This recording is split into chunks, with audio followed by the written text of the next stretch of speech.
कि आपके प्रयागराज के सुराम मेवालाल इंटर कॉलेज के सामने मैदान में योगी जी का पहली बार आगमन हुआ था, तो क्या क्या योगी जी ने सौगात दिया?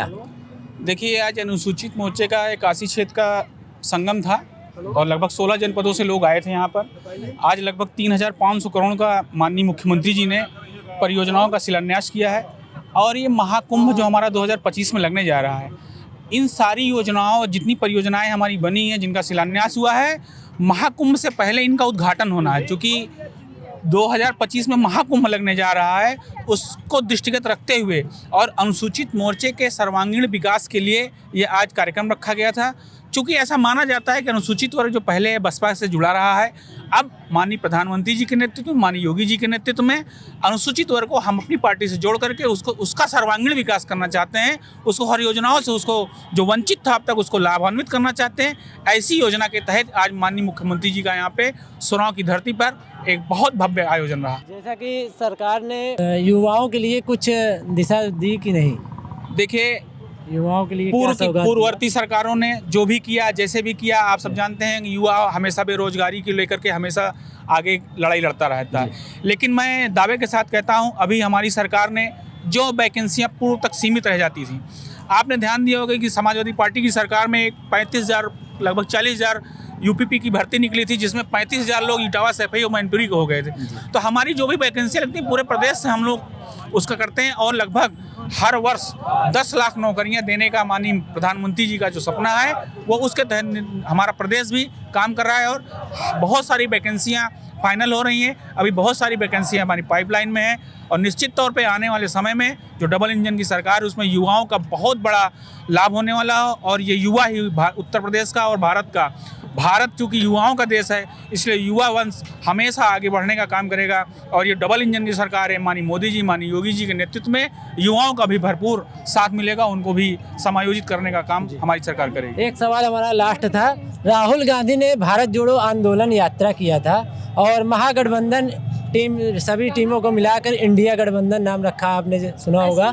तो उनका असर 2024 के चुनाव में प्रधानमंत्री पद को देखने को मिलेगा कि नहीं? देखिए, अभी उन्होंने भारत जोड़ो यात्रा निकाली जी। हम तो भारत जोड़ने का काम हमारी सनातन संस्कृति रही है जी। भारत एक ऐसा देश रहा है जिसने सभी धर्मों का समायोजन हुआ है और भारत एक ऐसा देश रहा है जिसमें सबको प्रतिनिधित्व दिया है। चाहे बाहर के आक्रांता रहे, हमने उनको अभी यहाँ पे हमारे देश में समायोजित हुए, भले हम उनको मार के भगाएं।